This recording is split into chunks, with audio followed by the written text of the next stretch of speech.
Good afternoon. It is a good afternoon because today we are celebrating. We're celebrating the life of an amazing, amazing woman. A lot of you may not know this, but a lot of you may know this. Toni was a mothercraft nurse, which speaks volumes about her. But coupled with that, she worked with the online with people that have a bit of a problem, that wanted to speak with somebody. That was a lifeline. And I don't know whether you've ever been involved with someone that is in trouble. You take the burden on yourself. And she would spend quite a lot of hours talking to people about their problems. When you hear these things, you form a picture of what she was all about. Not only was she very beautiful, as you can see, but she was a beautiful person inside.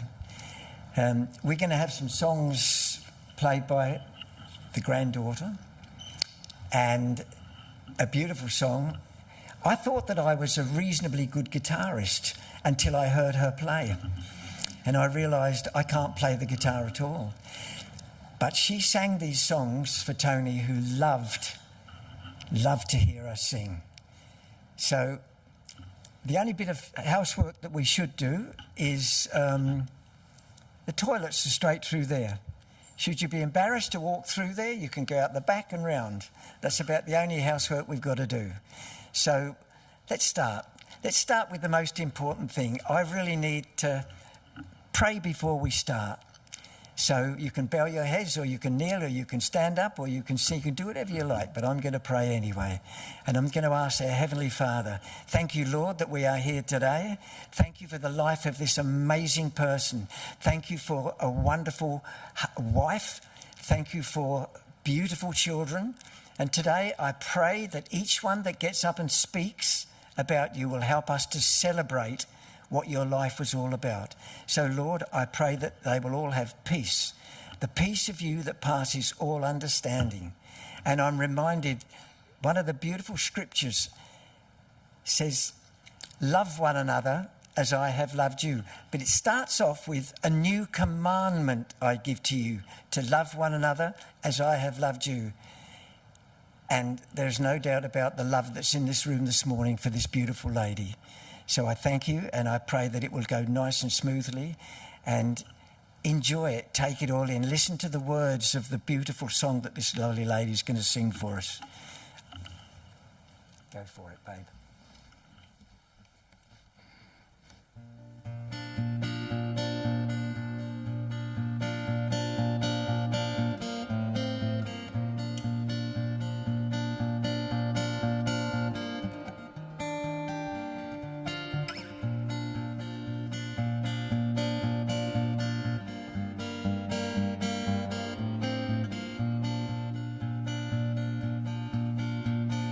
Every room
this blinded band. I'll pour the ink down through my pen in sentences that will defend my love for you until the end. God knows I still hear you, darling, I still hear you laughing every day. Oh,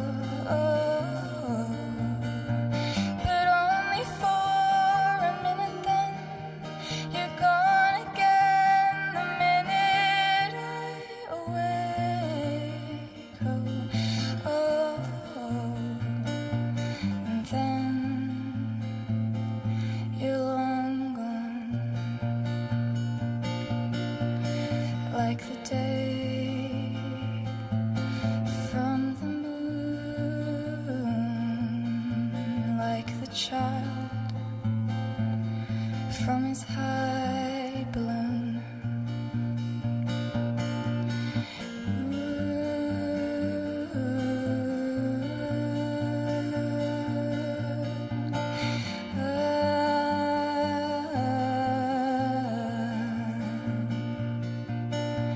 And I'll take you with me.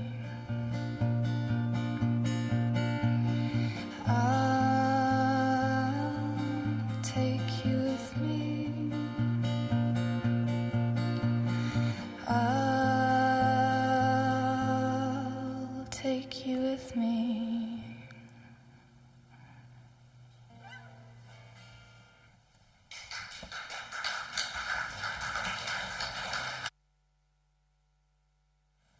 You just can't help but applaud something like that, can you? The sensitivity is amazing. This is Ginger. She's got a second name, but I reckon that's nice on its own, don't you? Thank you, Ginger. That was fantastic.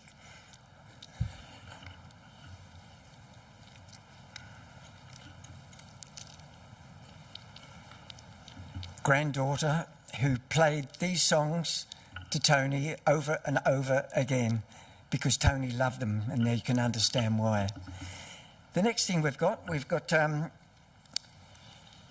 Mark Ramsey is going to do the eulogy. So step up, Mark, and let's have it.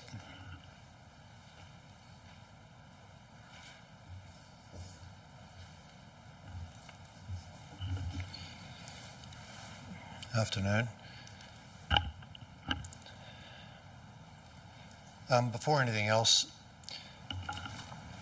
I want to read you a message from Graham and Fleur, Toni's brother and sister-in-law who can't be here. Fleur had a heart operation last week and Graham pleads old age. But in truth, I think he would have found all this just too much. Here is what he asked me to say. Fleur and I are sorry to have lost our dear little Toni, and at such a young age.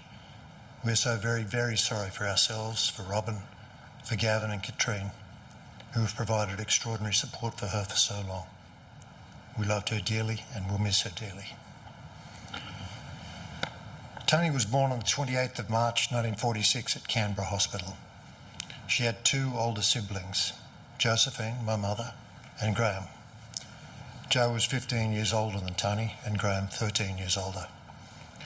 Despite their age differences, Graham and Joe became her firm friends, the friends that only siblings can be, their beloved little sister.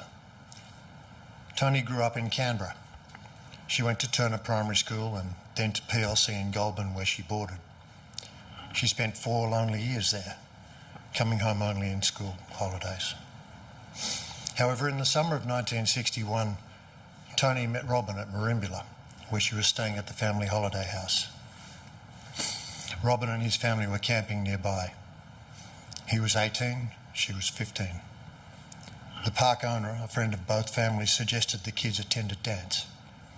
And there, the love of a lifetime began. After the holiday ended, they wrote letters sent by post from Canberra to Melbourne and back again, and again, and again, and again. After she finished school, Toni returned to Canberra and worked as a secretary at the Department of Primary Industries while she decided what to do with her life. When she decided that the life of a secretary was not for her, especially as it meant being apart from Robin, she moved to Melbourne. She studied nursing and thrived, graduating in 1964. After graduating, she worked a little while in Canberra, but returned to Melbourne in 1965 to work at Sandringham Hospital. Meanwhile, Robin was working as a cadet engineer. When he was assigned to a project in Shepparton, Toni left her job and moved there with him. They lived in a hotel, saving and planning their future. In due course, Robin proposed, and together they chose the ring that Toni would wear for the rest of her life. They married on the 12th of March 1966 in Canberra, 60 years ago yesterday. Toni was 19 and very beautiful. Robin was 23 and handsome and already wise.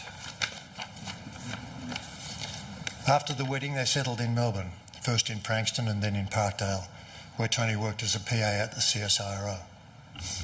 She later said that was the best job she ever had. Sometime later, they moved to Canberra, where they built their first home. Gavin was born there in 1968, Katrine 2 years later. Toni became a stay-at-home mum, devoting her time to Robin and the kids, and after the death of Joe, my mother, to my brothers and to me.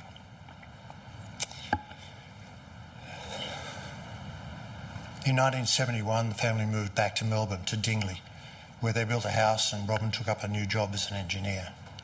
Toni spent her time on family and volunteered with Lifeline and to support people who needed someone to listen. She was always gifted at listening, at empathy. In the early 1980s, the company Robin worked for went into receivership and Robin co-founded Sharp & Pendry, which took over the business. Toni became the receptionist and the heart of the front office. In 1984, the family moved to Clematis, to the home Toni and Robin would share for over 40 years. It became the backdrop of countless family gatherings, celebrations, and the marvellous welcomes that they both extended to any number of relatives, friends, and hangers-on. Sharp & Pendry was sold in 2003. Toni and Robin embraced their retirement. They travelled extensively around Australia with their dogs and overseas to America, Africa, Europe, Indonesia, Canada, New Zealand and China. Anchoring all that activity was their love for each other and their family. In her later years, Toni faced significant health challenges. Robin became her full-time carer with the same devotion and love that had defined their relationship for more than 60 years. Last October, Toni moved into Emerald Glades nursing home, where she spent her final months surrounded by those who loved her most, Robin, Gavin and Katrine.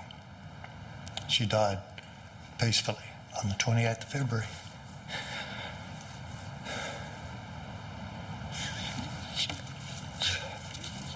But that's not the real story of Toni's life. It's not what we remember her for. We don't remember her for the school she went to or the graduations or the houses. What we remember are the moments that spoke most directly to our hearts, the moments that recur in our dreams. Those moments tell the real story of her life, perhaps of all our lives. Just after I saw Toni for the last time, I wrote her a letter about a couple of those moments that for me were critically important.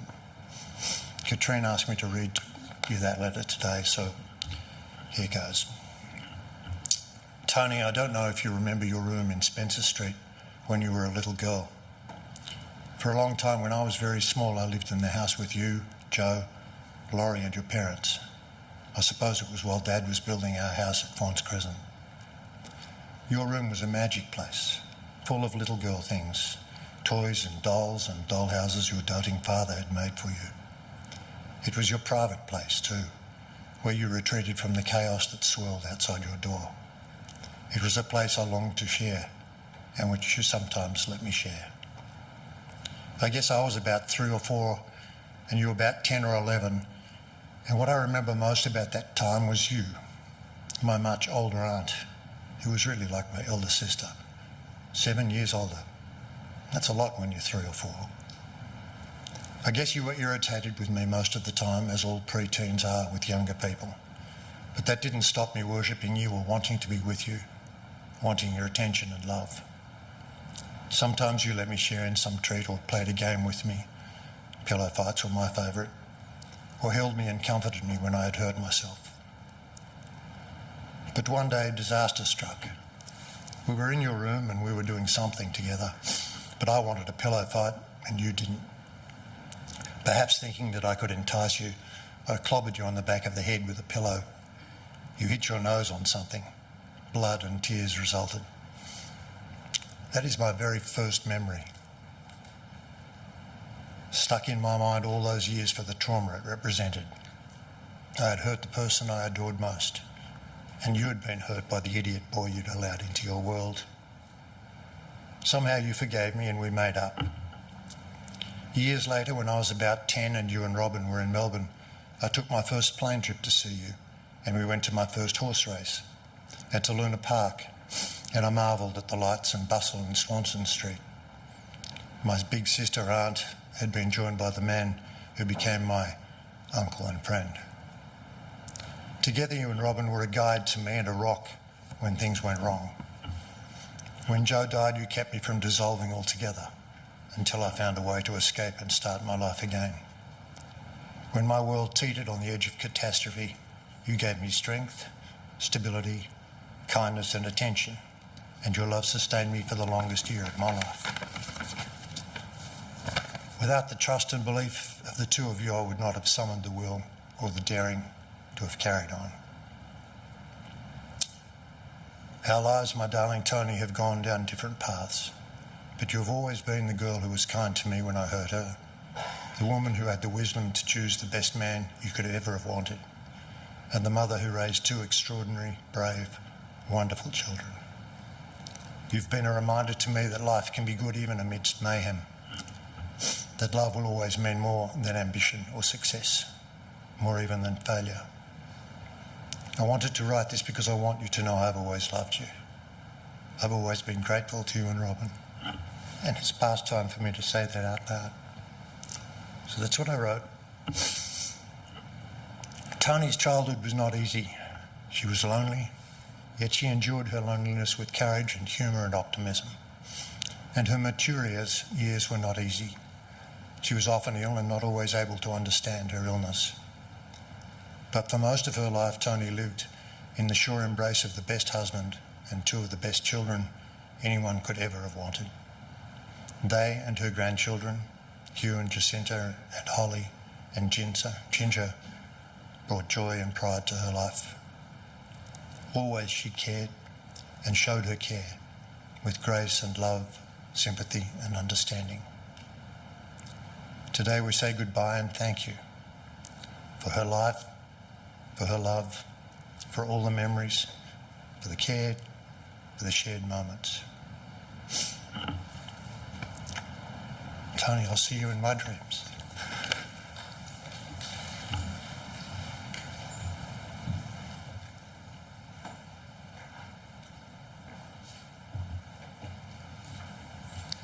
Thank you, Mark. It's amazing to hear the stories of this beautiful lady. The very beginning of the Bible, there's a part in there that says, God said, I will bless you. And God does bless us, but he doesn't bless us so that we're blessed. He blesses us to be a blessing. Toni was a blessing to all. How wonderful.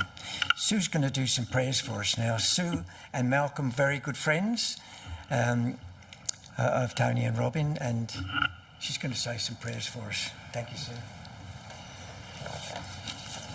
Thank you, Mark, too, because Malcolm and I, almost every Friday night for so many years, because we were Dingley neighbours, and then Robin and Toni coerced us to come up and spend time in the spa, and lo and behold, we end up almost neighbours up here. So the Friday night dinners went on, and very similar to what Mark was saying, we we've been involved with the family for just so many years. On talking with friends and sorting out things for the prayers, we decided that a reading from the 23rd Psalm, the New Living Bible version, might be appropriate because it's a way of life. So the Lord is my shepherd. I have everything I need. He lets me rest in green meadows.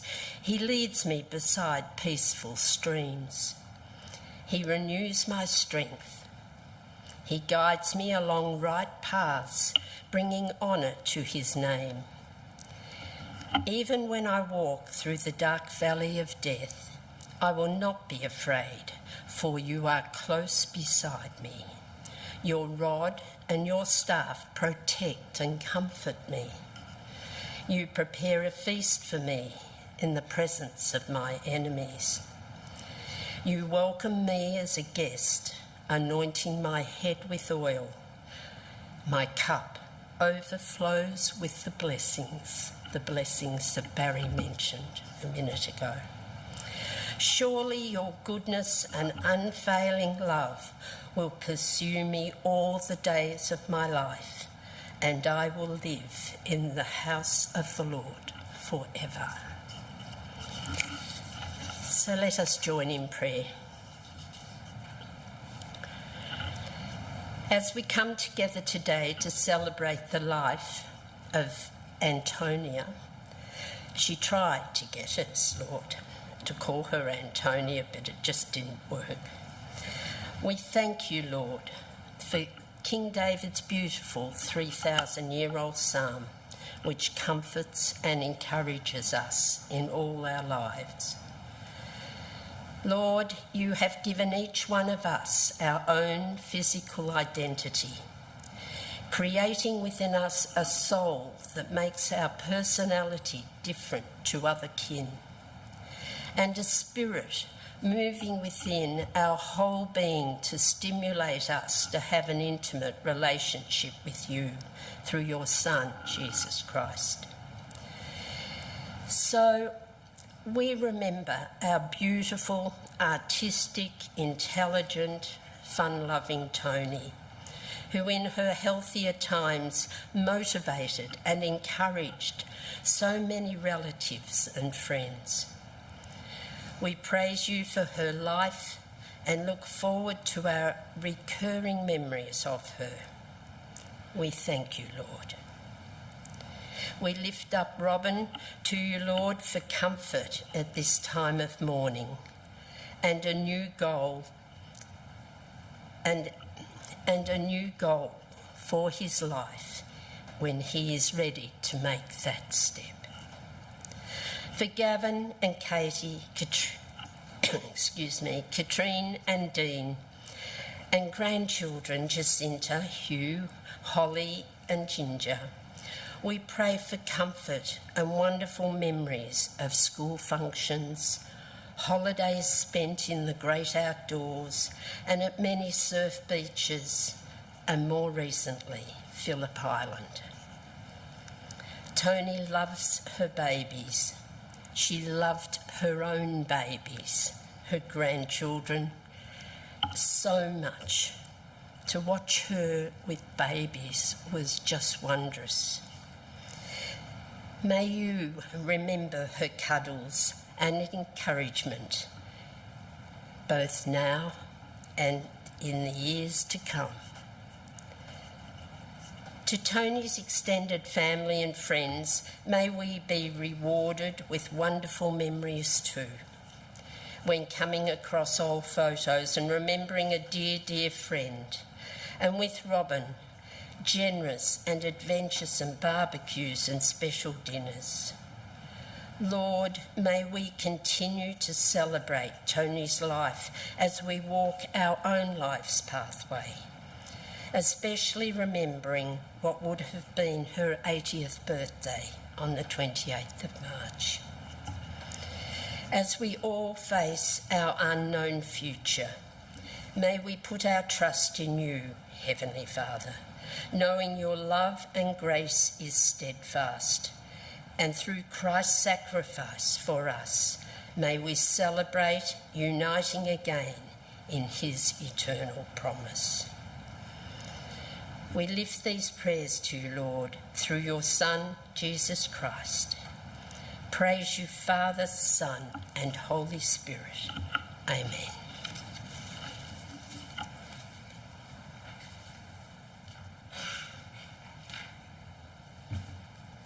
Thank you, Susie. That was terrific. That was really terrific. Well, we've got a special time now with the family. They're going to get up and they're going to be really strong because we're going to do this. So we've got... I'm going to have to read the names out, otherwise I'll get them wrong. I have a granddaughter, I have a niece called Katrina, and I keep wanting to call you Katrina, but you're not, you're Katrine. So Katrine and Dean and Holly and Ginger are going to get up and they're going to say a few words, and they're going to be really powerfully strong and get the message over.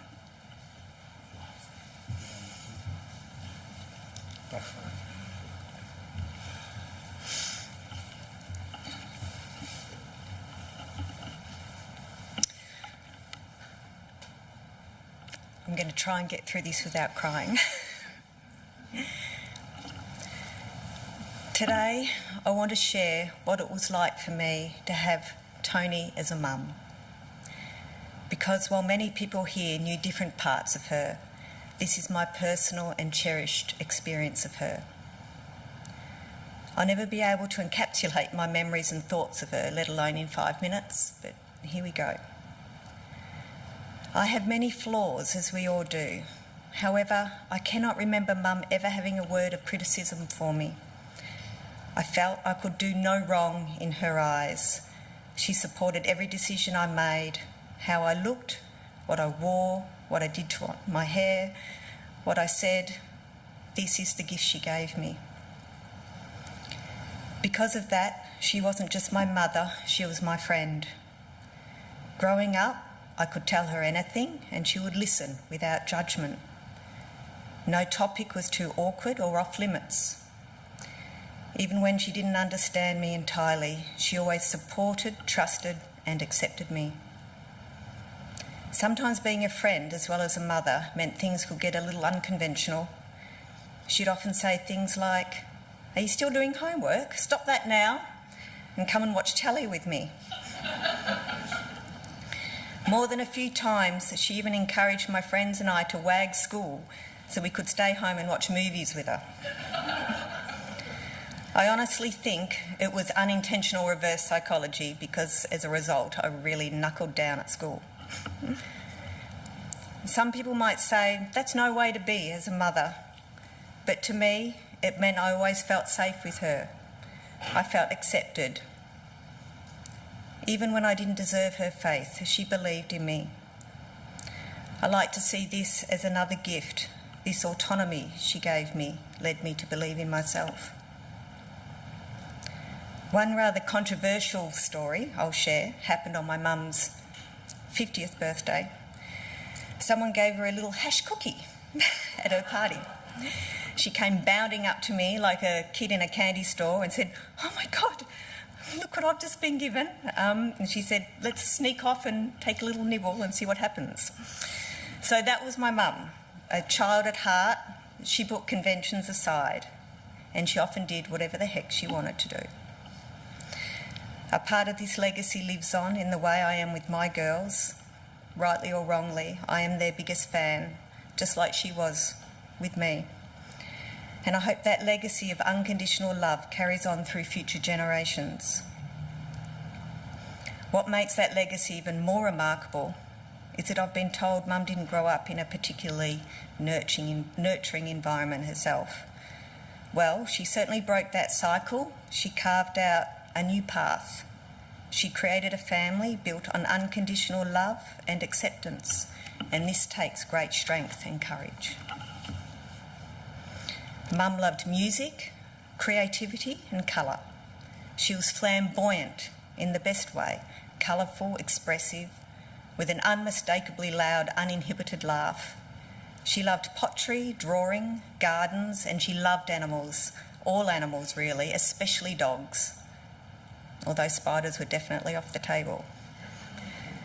But her biggest love was absolutely her husband. They were inseparable.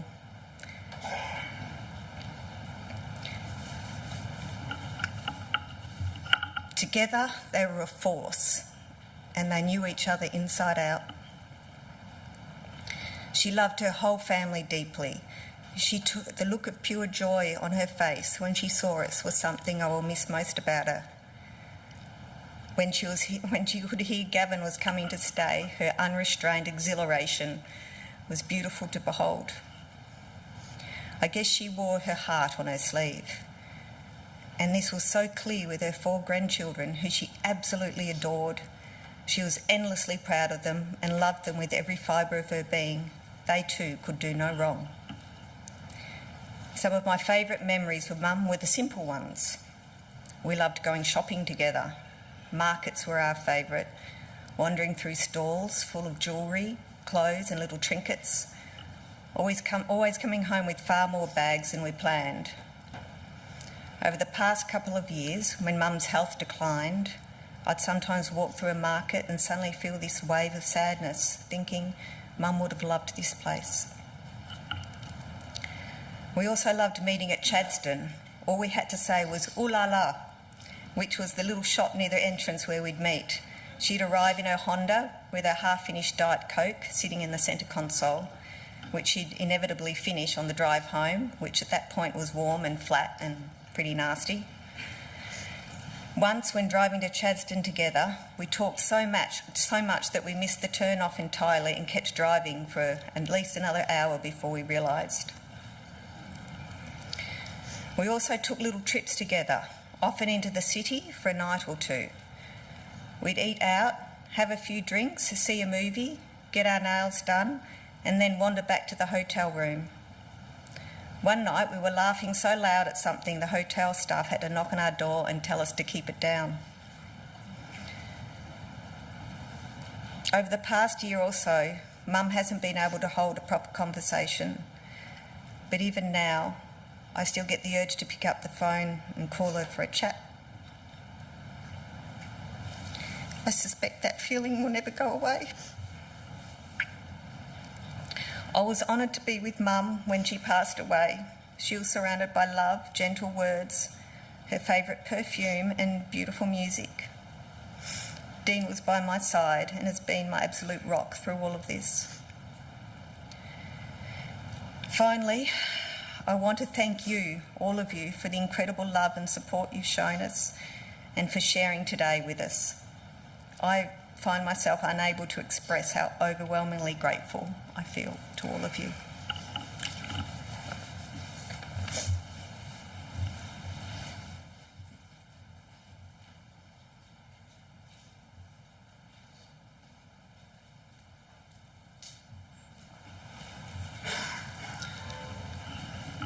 Well done.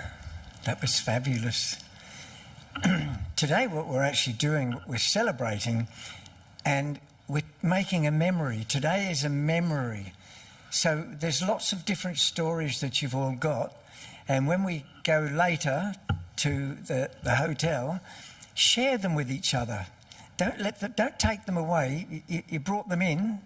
Don't take them away. Share them with each other. Let's keep this beautiful lady alive and kicking in our hearts and our minds. We've got 2 grandchildren coming up now, Jacinta and Hugh. He's the only one that got in trouble with her. Toni gave her a bit of a telling off. He made the very bad mistake of calling her Granny. She did not like that and told him so. Come up and confess, kids.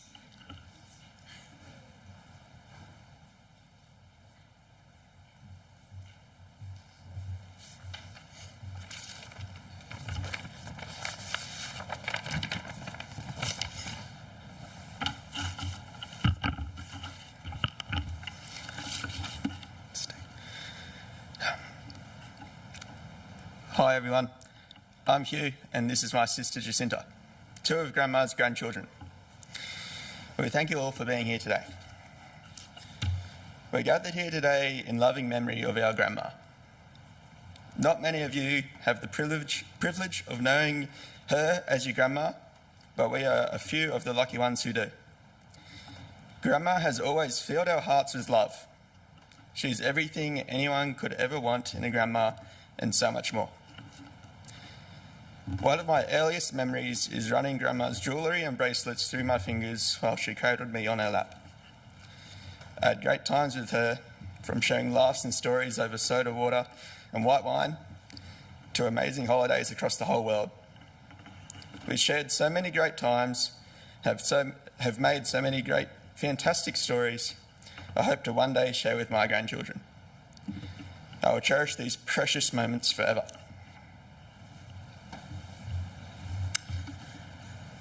One thing all of Grandma's grandchildren would agree is that she was a very generous lady and would always jump at the opportunity to spoil us with love and memories. One of my first memories of Grandma was camping. Hugh and I were on stretchers with only the bare necessities, but Grandma and Grandpa's caravan offered a world of luxury, specifically the craft cupboard above their bed. I took particular interest in the watercolour pencils, and Grandma would spend hours watching me draw, a core memory I will never forget. Growing up, having my hair plaited was a novelty, but without fail, Grandma would always treat me, whenever I saw her, with two plaits. It was the little things she did that made us feel special. As Hugh mentioned, Grandma and Grandpa have taken us on many memorable family holidays. I admit I have limited memories of Fiji, but the other trips I have very fond memories of. Hugh and I spent hours listening to Grandma's amazing life stories as we toured America. Our trip to New Caledonia, well, Dad, this was short-lived when you decided to break your arm on the second day. But Grandma came to the rescue to console us in our panic. In Bali and Port Douglas, we enjoyed lovely family meals with all the Sharp family. Safe to say, during these trips, we were always spoiled. Similar to Toni, Grandma and I took shopping till you drop very seriously. My most memorable shopping experience with Grandma was for my Year 12 formal dress. We were not leaving until I found the perfect dress. There were plenty of no's, but when we found the one, Grandma gave me a soft smile and said, "Yes, Jess." Now my name is not Jess, and no one else will ever call me Jess, and I probably wouldn't like if they did. But something Grandma always held very close to my heart is she called me Jess. This was just for Grandma and I, and it was our term of endearment.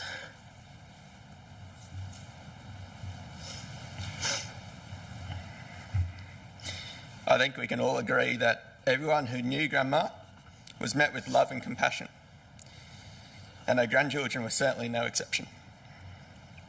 She's been a huge supporter of all our lives, personal achievements, and always laughed at my bad jokes. Her cheeky sense of humour is something that she never lost. Even during my last visit with Grandma, she still laughed at one of my dirty jokes.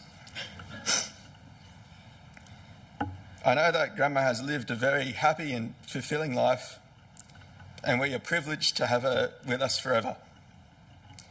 She will forever and always be our Grandma.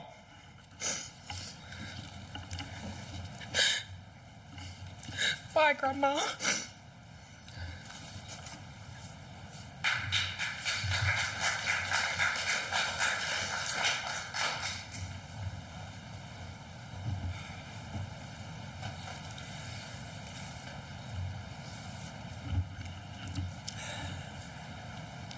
Love hurts, doesn't it? But these are memories. We'll keep them. They're fond and they're beautiful. Toni once said to me, "Barry, you're really cheeky. And all I could say to her was, it takes one to know one, because she was cheeky and beautiful. I first met the Sharp family through Gavin, who spent most of his school days and his teenage years and later at my house. He was like an adopted son. And we've got some great memories, and there's quite a few stories that I won't tell because they are shady. But as big as he is and as tough as he is, let me tell you about Gavin. He's nothing but a cuddly old bear. Come up and talk, Gav, and his beautiful partner, Katie.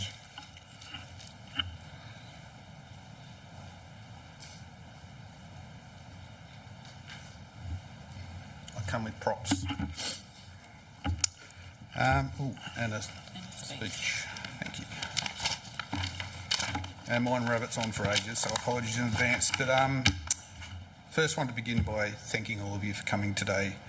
I know a lot of you have travelled from considerable distance away interstate, and we've got many joining us virtually online as well, so thank you for taking the time to support us and to honour Mum and listening to us celebrate her life. When I think back over Mum's life, over the decades of memories, laughter, chaos, challenges and love, I noticed something, a pattern, a habit, a tendency. Something she did over and over again in big ways and small ways. Many of you may already know what I'm talking about, but bear with me and all will be revealed. First, let me paint a picture of Mum as she was to me. She was bubbly, she was cheeky, always up for a chat. She could strike a conversation with anyone, a cashier, a neighbour, the person next to her in the waiting room, someone she only just met. Mum didn't just chat, she connected. And if you got caught in the gravitational pull of a Toni speech or conversation, you weren't escaping it quickly. Underneath all that sparkle, though, there was this instinct she had, a way she responded when something wasn't quite right, when someone needed help, when a situation had gone sideways. She didn't just observe problems, she rolled up her sleeves and set about fixing things. When I was a kid,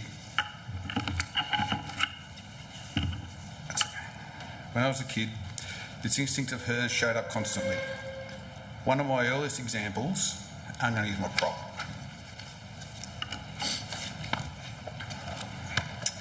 is the Robbie the Robot cake she made from the Women's Weekly Birthday Cake book. And if you grew up in Australia in the 70s, this book is practically a cultural artefact. It is. And this is Mum's book. I've still got it.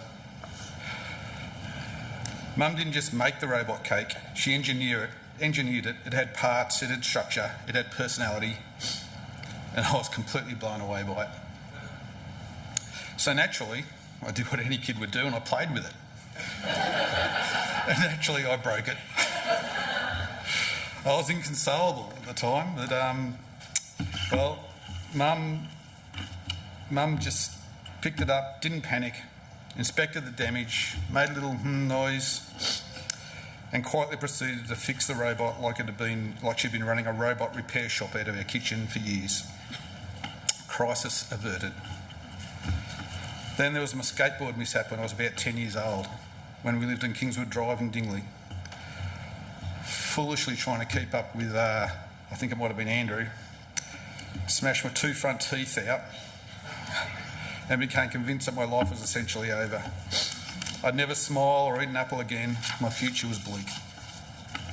But Mum did what she does best, and she comforted me, reassured me, stuck wads of tissue in my mouth and marched me off to the dentist. Thanks to her, I can proudly say I've eaten many Granny Smith apples since. Now, I'm looking for someone. Where's Sue and Malcolm? Over there.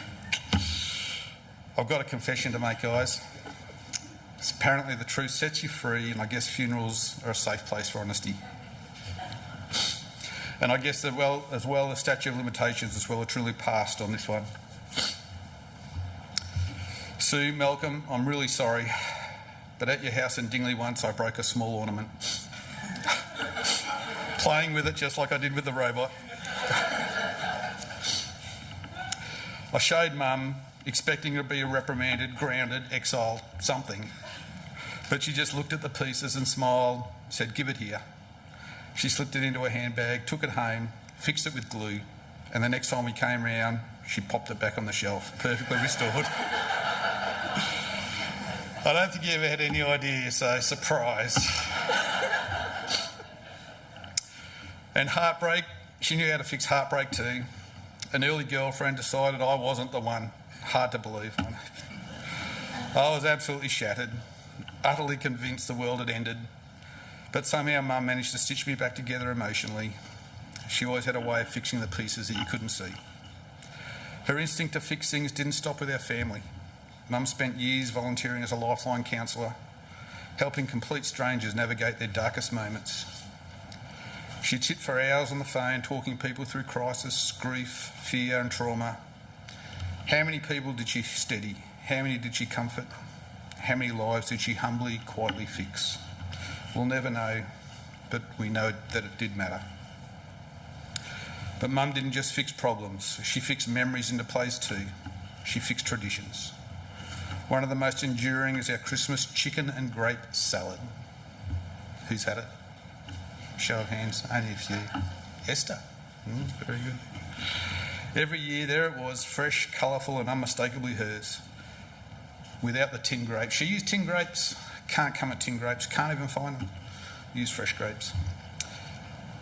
So I make it every Christmas now, and so does Jacinta. The recipe is woven into our family his story and passed down like a little edible piece of Mum, memory of Mum, not piece. That's wrong, isn't it, Cindy? A delicious heirloom she permanently fixed into our celebrations. But as time went on, life changed, the way it does for all of us, and roles began to shift. The woman who had spent decades fixing things started needing help herself. At first, it was small. I'd show her how to fix her phone settings. Where do I find those photos, Gavin? Or I would fix a recipe that we used to make together. I'd fix this and fix that and step in when she started to struggle. But the person who stepped forward most profoundly, the one who truly took weight of this transition was Dad. Dad didn't just help Mum, he didn't just support her, he fixed her world, piece by piece, every single day.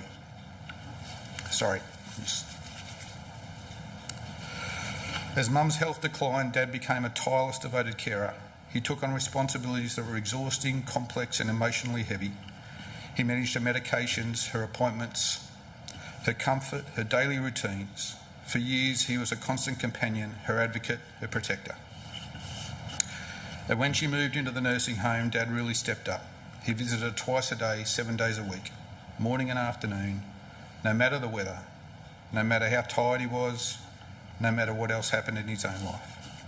He fed her, he sat with her, he reassured her, he held her hand, kept her company, he kept her grounded, and he kept her connected to the world, and he kept loving her. He fixed her as much as anyone could possibly fix in a situation that none of us can ever fully mend. The sacrifices Dad made, the quiet, unquestioning, uncomplaining devotion deserve recognition today, because in those years he carried on Mum's lifelong pattern. He became the steady, gentle fixer when she could no longer be the fixer she once was. Mum's passing leaves a huge space in Dad's life, a space where all of that fixing, all that routine, all that purpose, all that love once lived. And we honour him for that today. We honour the strength and devotion that it took. As we come towards the end of this reflection, I want to circle back on that invitation I gave you at the beginning, the quiet thread running through everything I've said. Mum had one lifelong trait that shaped her entire existence and shaped all of us who knew her. She fixed things, objects, situations, hearts, and most importantly, people. And Dad, when the time came, you took over that same mantle, fixing everything you could for her with a depth of love that few people ever get to know. So please join me in raising a virtual glass to Mum, the undisputed family fixer, and to Dad, who somehow inherited the job without ever applying for it. Thank you both for teaching me that life isn't always neat and tidy, but with enough love, patience and creativity, you can fix just about anything that matters. Finally, the piece of music you're about to hear picks up on the fixing thread in its own way, and I hope it resonates with you as much as it does with me. Thank you.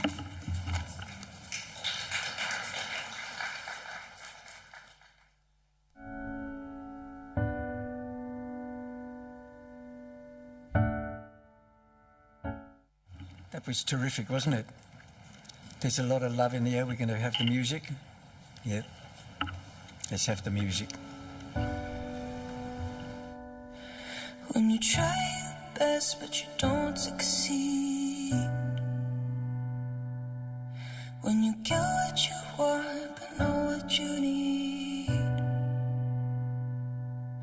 when you feel so tired but you can't sleep, stuck in reverse,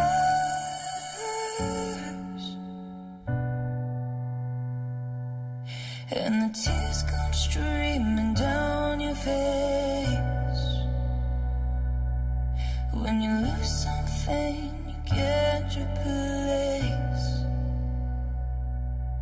when you love someone but it goes to waste, could it be worse?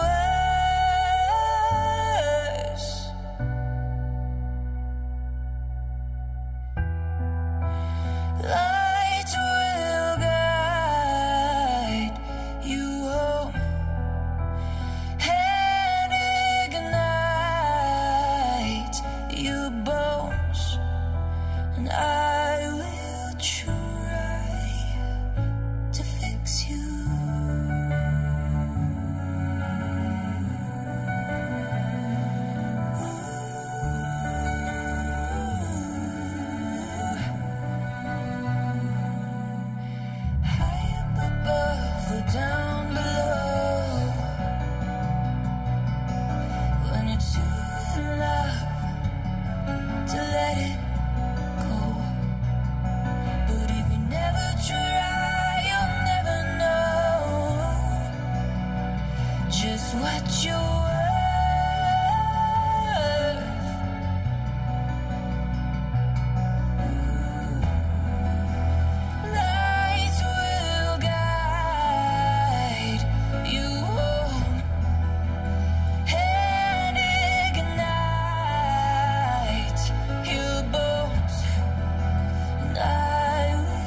very appropriate song for Toni.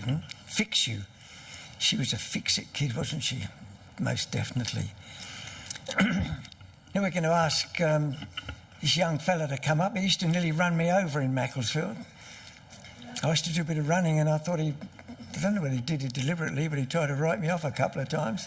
But he's a very good friend of Toni and Robin, and he's got some stories he can tell. So we welcome to the stage. Get on your right. Okay.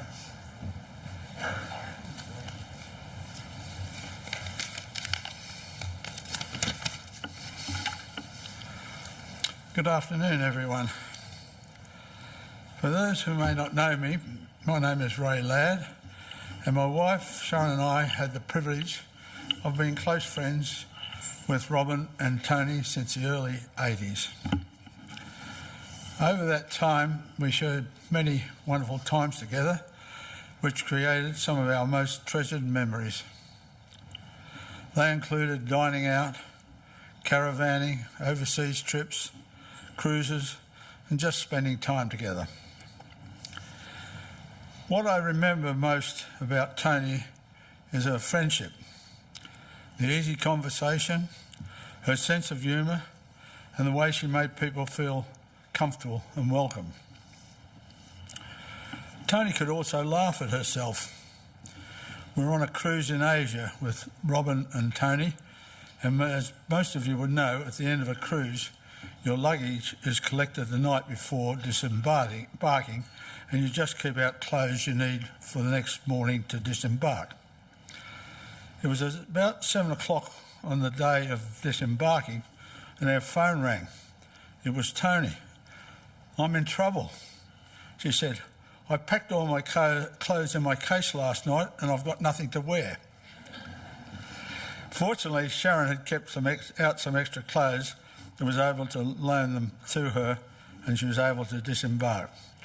We've all had many a laugh about that since.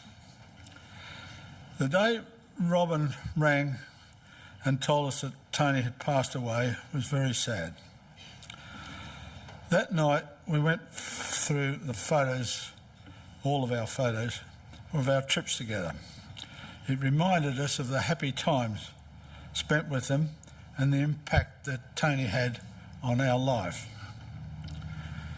In the past few days, Toni has been on my mind, and I was trying to come up with a word that best describes Toni, and decided on that word, which is the words that Barry used in opening the ceremony today, and it's been used many times since by previous speakers, and that's where the word is loving. Toni dearly loved her husband, Robin, her children, Katrine and Gavin, as well as her grandchildren, Hugh, Jacinta, Holly and Ginger. And she was very proud of the many achievements they made throughout their life. Toni loved her home. She loved her garden, her animals, the sheep, the goats, the pet kookaburras, and especially her dogs, which she always travelled with her on our caravan trips throughout Australia. Toni loved the company of her friends and was always pleased to see you. She was very adventurous. She would always be the first to put up her hand to volunteer to cuddle a koala or have a 2-metre snake hung around her neck, or pet a cheetah, or lay down in the grass with a lion, as you saw in one of the photos here earlier. Also in Cabo San Lucas, Mexico, she rode from one side of a lagoon to the other at great speed on the back of a dolphin, holding on to its dorsal fin. She was very adventurous. Although we say goodbye today, the memories of the times we shared, the travel, the laughter and the friendship will remain with us forever. Toni, rest in peace. You'll be dearly missed. Thank you.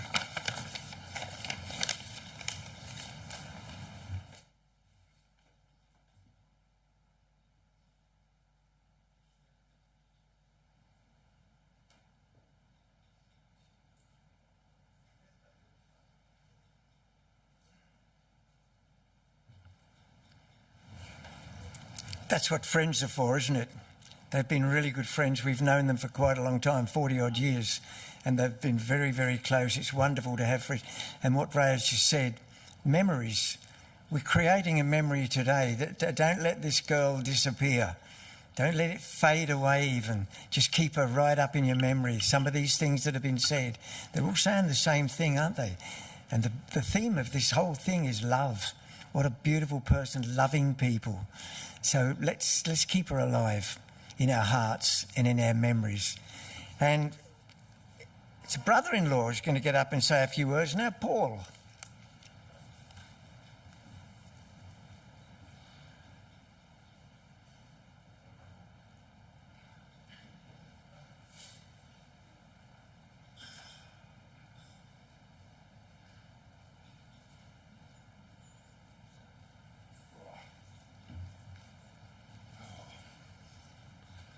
Well, welcome everyone. Paul Fraser's my name. Tony's brother. Tony's friend, I would like to say. When Robin phoned me recently asking me to say a few words, I felt honoured and humbled to accept. I also thought somewhat inadequate. But anyway, we'll give it a go. So I've just got a couple of headlines that I'll talk to. I even had to think about how long I'd known Toni. And I realised it was since 1966. That photo there is 1966.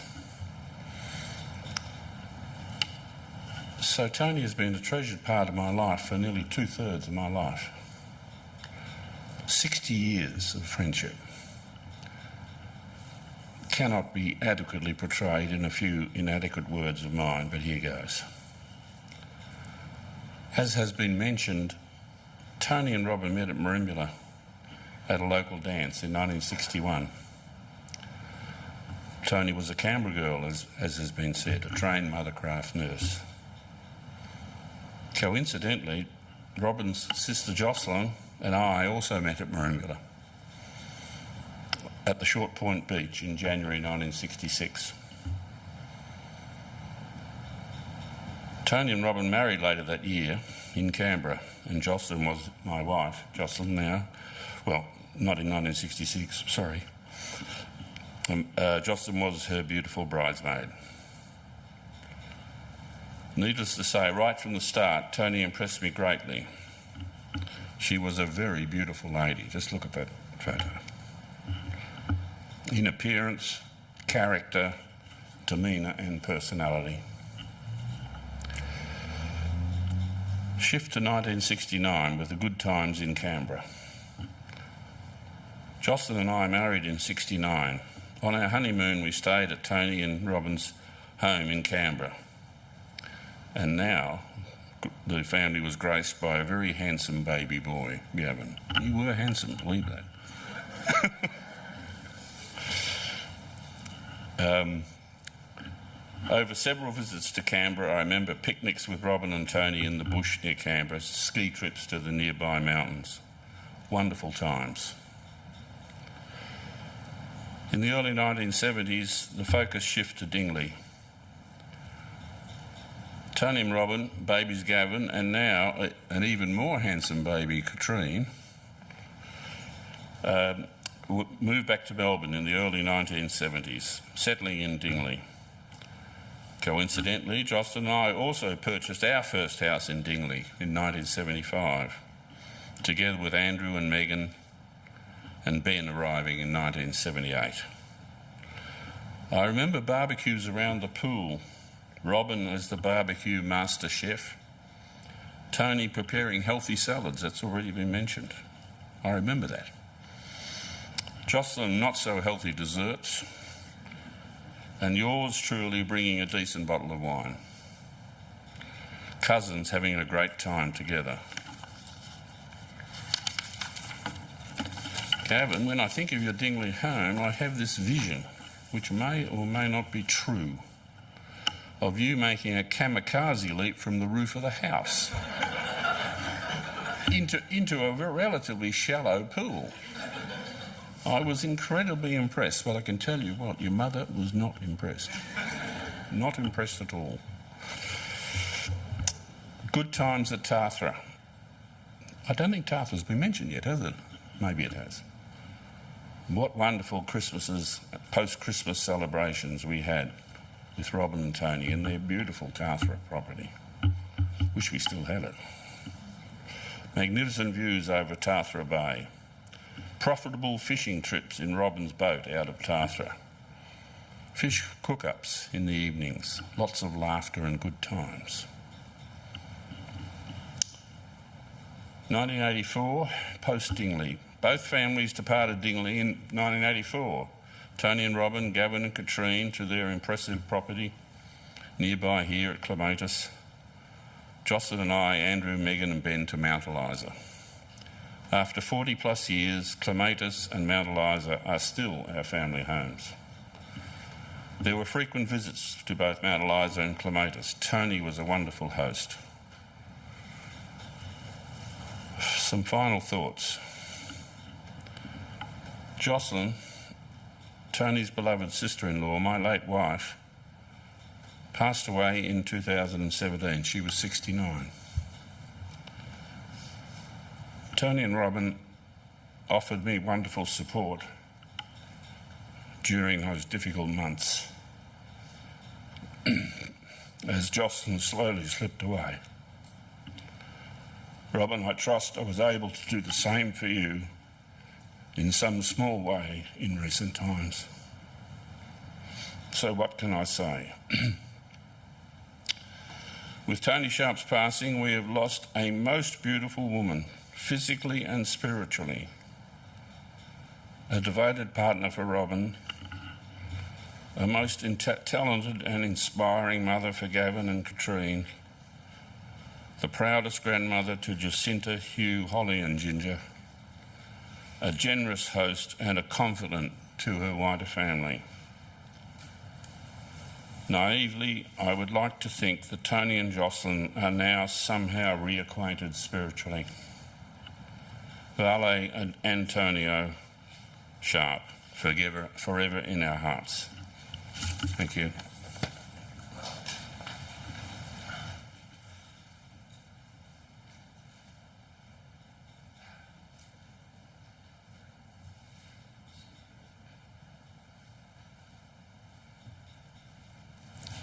Okay, thank you very much indeed. That was lovely. More memories for us to not let go away. We come to a very special part now where we're going to ask Rachel if she would bring down some flowers for the family. And we're going to place these, firstly, the flowers by the family on the cask. And then anyone after the family have done that would like to do the same, please do. We've got some music. Are you going to play these songs? There's 3 of them. I'm going to name them because they're all beautiful. Ginger is going to sing for us and play Sadness as a Gift, Brown-Eyed Girl, Van Morrison, oh yeah, and Born for Loving You. They all sound exactly like what we would expect from Ginger to her grandmother. So that's going to be rather beautiful. So, yeah, feel free when you've done.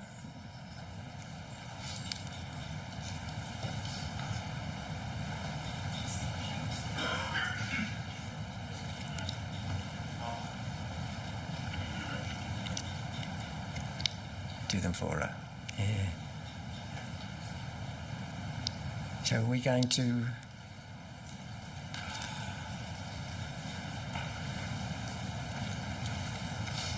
it's not goodbye, it's au revoir.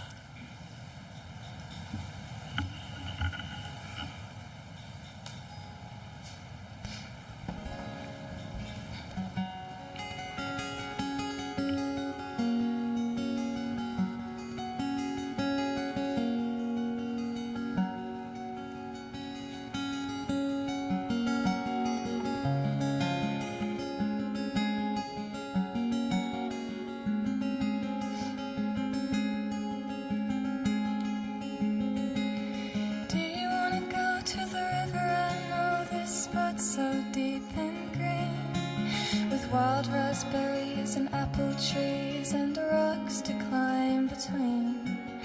Water like a washing machine. Do you want to dance? Sometimes I think I try too hard. I trip on my shoes and I trip on my shirt. Get caught in the dirt in the yard. Caught in the dirt in the yard. You showed me understanding, patience and pleasure, time and attention, love without measure, love without measure. You're cooking dinner, it's getting round 10:30.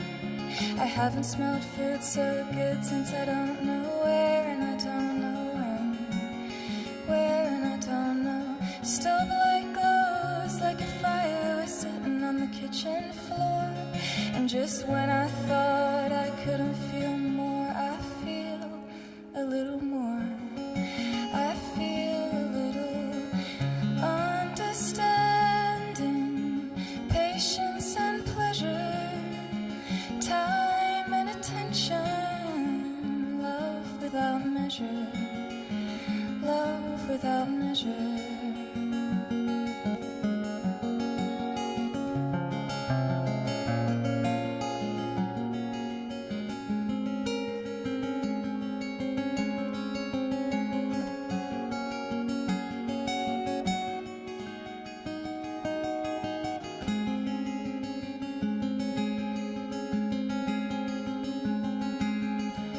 There's a guy at the nape of my neck and he hangs out there all day. He complicates my every thought and tells me not to play. He tells me not to play. We lay around for hours, talk about childhood pain, mom and dad and past lives too. I could tell you anything, I could say anything. You showed me understanding, patience and pleasure, time and attention, love without measure, love without measure. Showed me understanding, patience and pleasure, the 11th dimension, free treasure.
There's no stronger wind than the one that blows down lonesome railroad lines.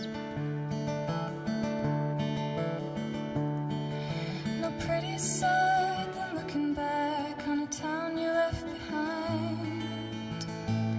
But there's nothing that's as real as the love that's in my mind. Close your eyes, I'll be here in the morning. Close your eyes, I'll be here for a while.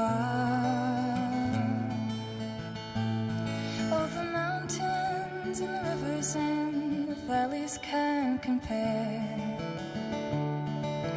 to your bluely dancing eyes and yellow shining hair. I could never hit the open road and leave you lying there. Close your eyes, I'll be here in the morning.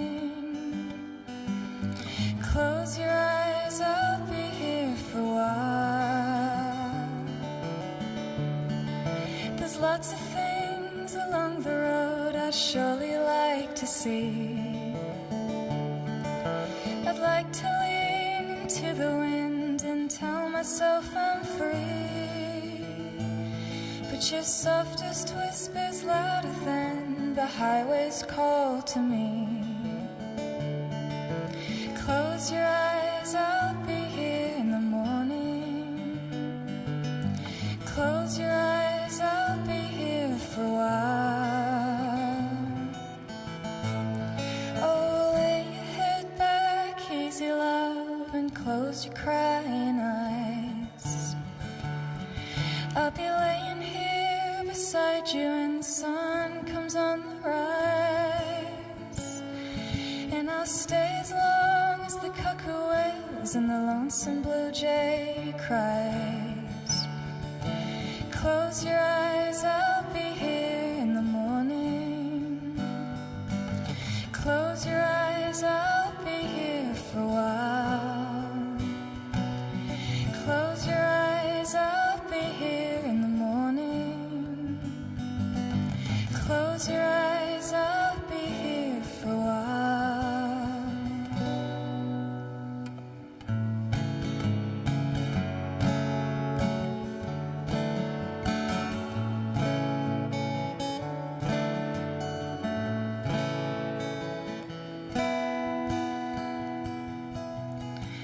You and I both know there is nothing more to say. Chances shutter shine and eyes and turn to face away. Leaning on the windowsill, you could write me someday and I think you will. We could see the sadness as a gift and still feel too heavy to hold. Snow falling, try to keep from calling. Watch the spring turn to winter, fireflies all frozen. The seasons go so fast, thinking that this one was gonna last. Maybe the question was too much to ask. I've been searching for your eyes. All I see is blue skies. And that old man beats his crooked cane. It's time to let go. Leaning on the windowsill, you could write me someday and I'll bet you will. We could see the sadness as a gift and still feel too heavy to hold. The seasons go so fast, thinking that this one was gonna last. Maybe the question was too much to ask.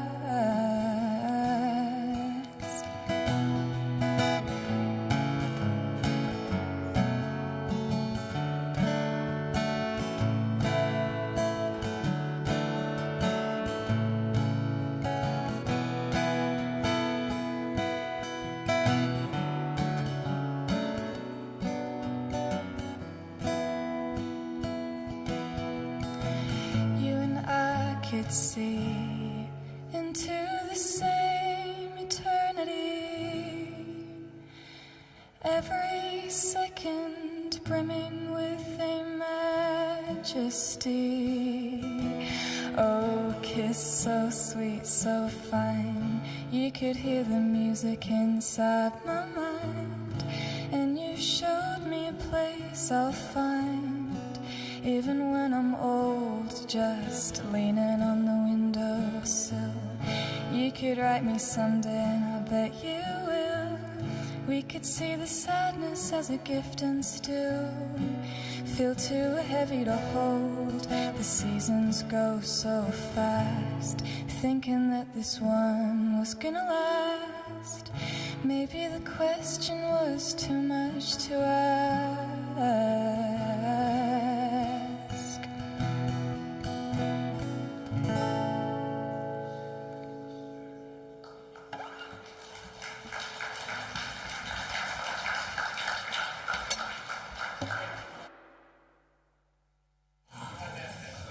Okay, well, we come to the final part now, but just before we take the casket away, we ask the girls to do that.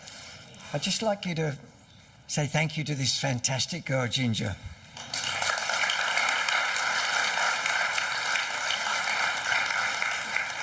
Some of those songs had really beautiful, sensitive words. Sometimes it's hard to pick them up in this environment.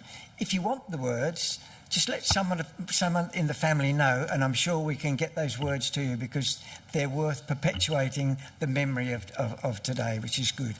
I would like to thank David on the set, up there on the media. Thank you very much, David, for what you've done. I'd like to thank Gary for what you've done up there on all this, and I'd like to thank you, Kathleen, for Rachel, for what you've done. Thank you very much. You can, you said nod or say or whistle, so consider me nodded, said and whistled. We're going to take this away now.